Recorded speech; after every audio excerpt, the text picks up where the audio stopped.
What's going on, guys? Thank you for clicking on the video. This video is all about the off-season programming breakdown I'm doing for my athlete here in the summer 2022. Last season I made a video about the program that I was doing, and I also showed some film of the workouts and how they went and led you through that. And in this one I want to start the off season off by really showing you exactly like how I'm breaking down, how I'm getting to what I'm doing for this athlete in their programming, how I'm scheduling it, the process of it, and then the final product of what we're doing day to day. But I thought I'd just show you through the process, and yeah, you're welcome along for the journey. So here we go.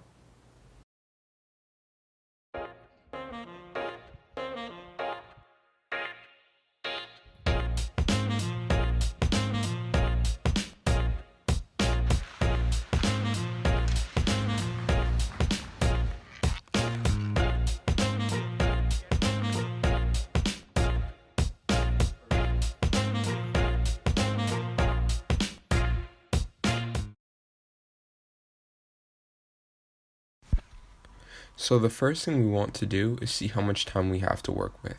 For a hockey player, typically from May to June, so about 3 to 4 weeks, is his transition phase, transitioning from the previous season he just played, or he or she.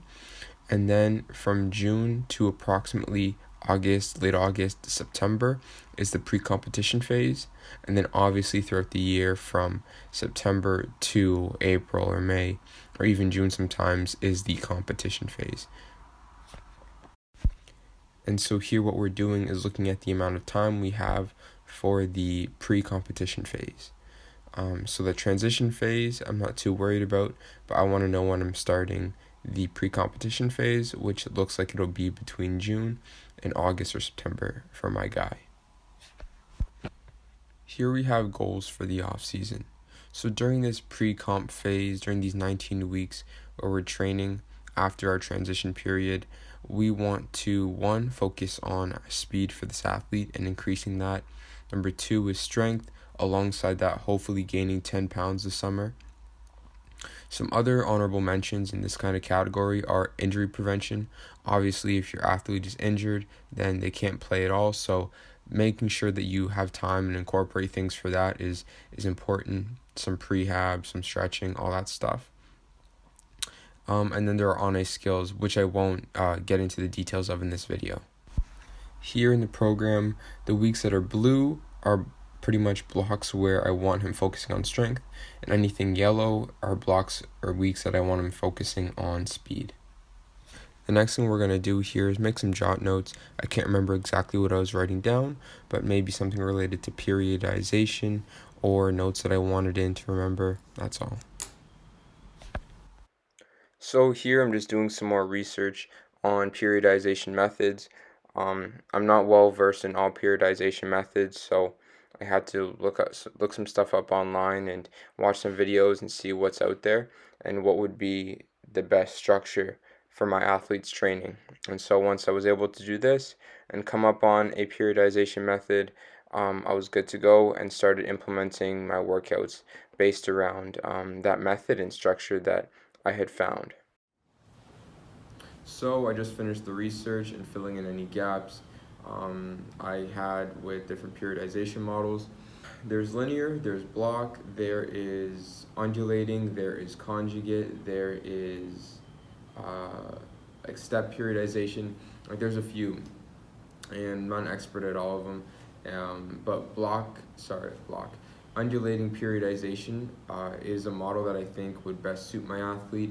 What undulating periodization is, from what I understand, is it's these small, on a day level or a week level, these different blocks or training sessions that have varying levels of intensity or pursuits of a particular fitness quality.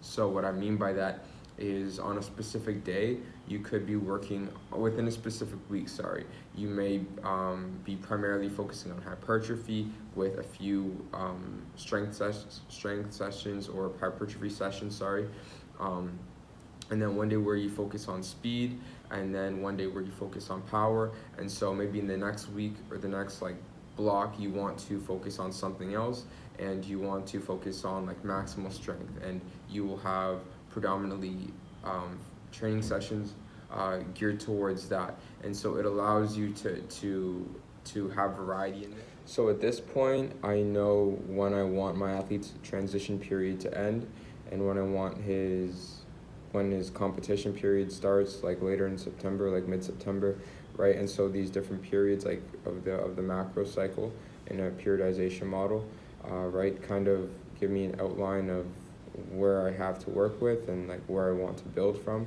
So this transition period, that's going to end, I want it to end on June 15th for my athlete. So up until that point, working on more of his general fitness, his aerobic capacity, maybe doing some like some lifts, right, but more repetitions in those lifts, and being able to just build like a good foundation for him, a good base, so that once we get into later June and into like the meat and potatoes of the off season, July and August, where he's pushing maxes and where he's doing things at maximal intensity, he has a good base to work off of, and he's not tired or fatigued during those workouts.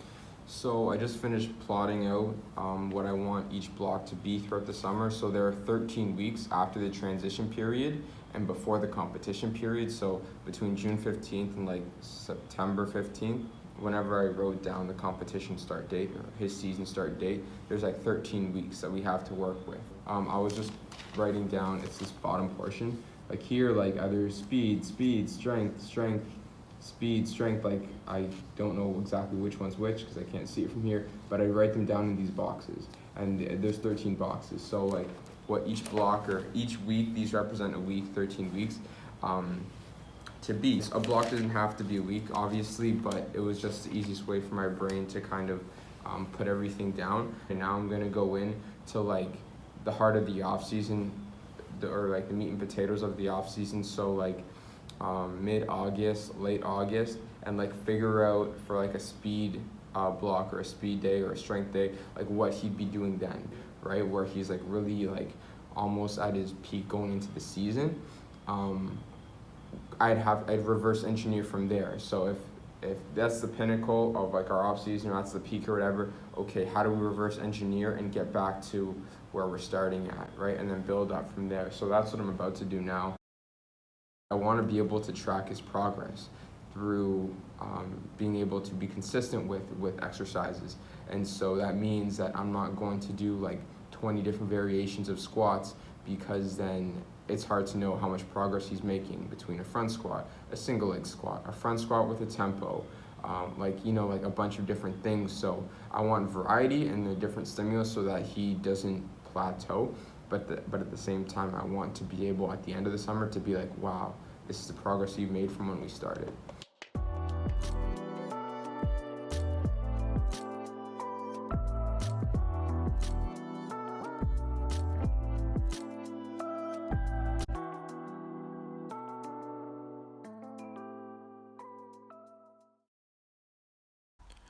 Okay, so this is at the point of the programming where I've managed to put in what days I want each day to be. So LB is strength, is lower body strength, UB strength, upper body strength.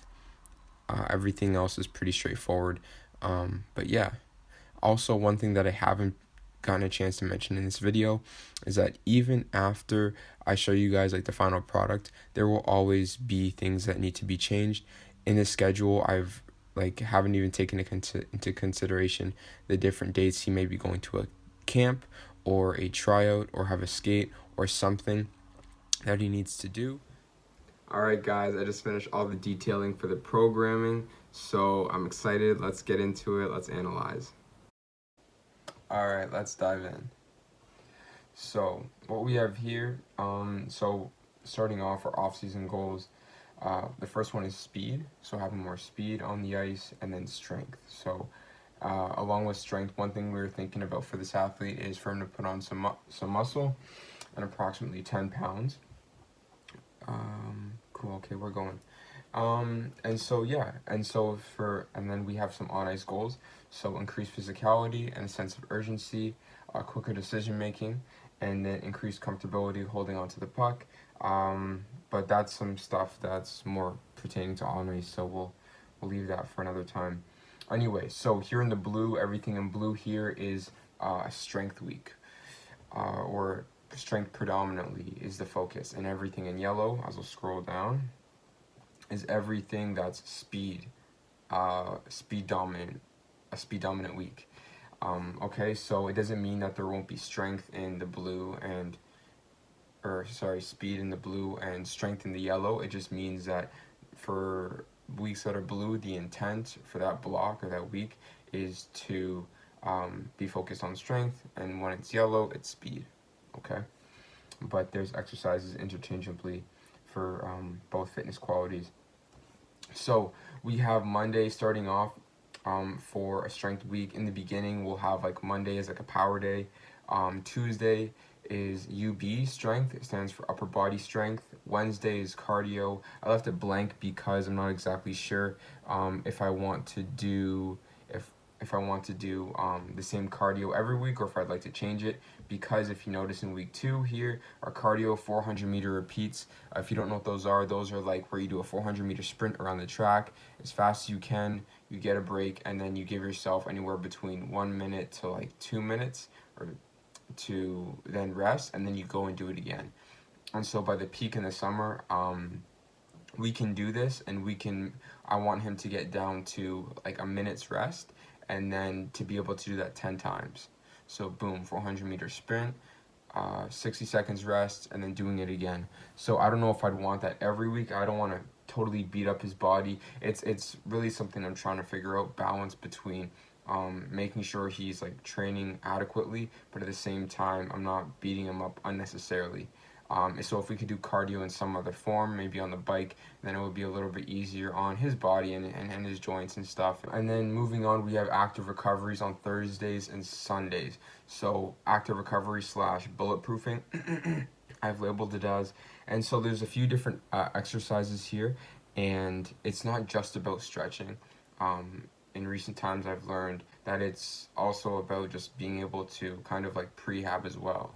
So in addition to just making sure you're flexible, mobility is a big thing, but making sure you have strength at different positions, if that makes sense, right? So not just being able to touch your toes, but being able to have strength in certain positions, especially as a hockey player, pertaining to the shoulders and the knees and those areas, because they're vulnerable due to the nature of the sport. Hips, I mean, so shoulders and hips especially. So here, the first one we have here is a bow and arrow. So this one is where you have like a resistance band, and maybe I'll cut to a clip of me actually doing it. But anyways, you're gonna have a resistance band out like this, and what you're gonna do is take one hand and put it down and pull it down right beside you and come back up, and this hand's gonna switch, it's gonna come down, and then it's gonna come up again, right? And so while the other hand is holding that resistance band. So this is to help stabilize the shoulders and help strengthen them in that sense. A supine external rotation with a band.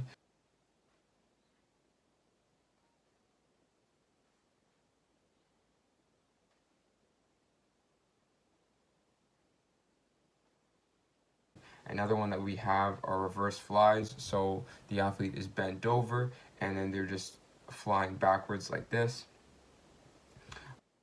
We have regular dynamic stretches at the end that I thought I'd throw in there, which is something that the athlete should be doing anyway. Excuse me. Okay, and then on Sundays we have same type of deal where we're working on some stretching and then some prehab stuff. So regular dynamic stretches. Again, 90-90 stretch.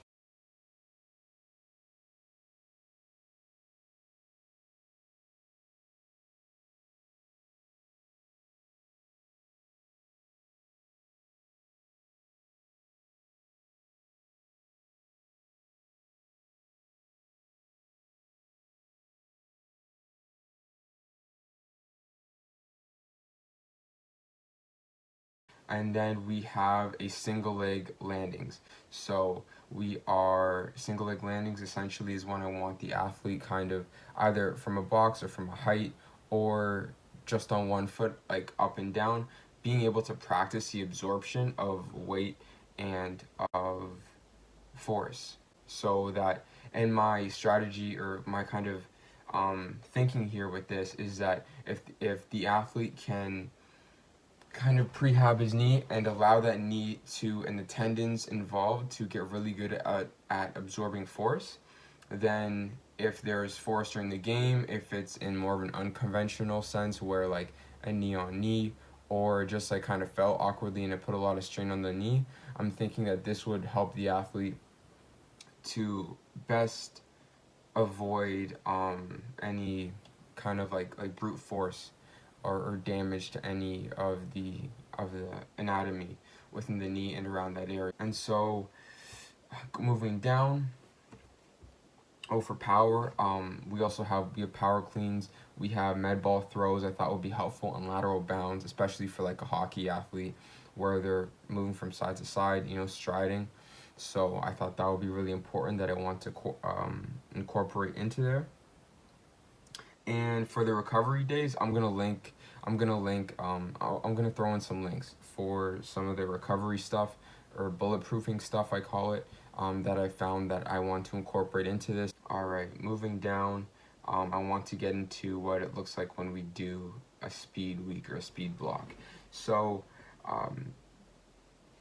idea here is that we have like 3 kind of speed days pertaining to. So if I quickly scroll up to this blue block here, we've got upper body strength, we've got lower body strength, right? We've got one speed like day that would be on the track or something, and then one like power day where it doesn't necessarily have to be on the track. A speed strength day is more of a gym day where we're doing things that aren't quite power stuff, like power cleans or like a med ball throw, not that fast, but things that pertain to still having strength, but I want them done at a high pace. So even things simple as like tempo push-ups here, right? Or tempo back squats. So I want him to lower the weight that he's using for these exercises, tempo push-ups. He might even do body weight. And so what he's going to do is he's going to go 3 seconds down on the push-up. He's going to then come right back up and as fast as he can to the top, and then repeat that. And then so here 3-0 ASAP 0 means like 3 seconds down on the eccentric, and then 0 seconds pausing at the bottom. As soon as he can, or as soon as possible, he's like coming up, pushing, and then at the top he's not waiting, he's getting right back into it, 3 seconds down. So moving on to lower body and upper body strength, because here in this speed week I wanted 3 days pertaining to speed and velocity. Again, the speed strength, the speed agility plyo day, and then the power day. That means that one of those days where I would have like a lower body or an upper body strength on its own, like in the strength block, I'm now combining those. So now a lower body and upper body strength are kind of getting their own day clumped together, where we have bench press, where we have front squat, where we have pull-up rows, and then Bulgarian split squat. So kind of this alternating upper body, lower body dynamic here. Whereas if we scroll up to the strength week, they each get their own week where I can do more with each one. So, they each get their own day within the week where I can do more with each one. So here in an upper body strength day, there's barbell bench press, and then we can have pull-ups, and then we can or rows, and then we can have a shoulder press as well. So we can get 3 like pretty much like almost primary lifts, 3 primary lifts of this upper body.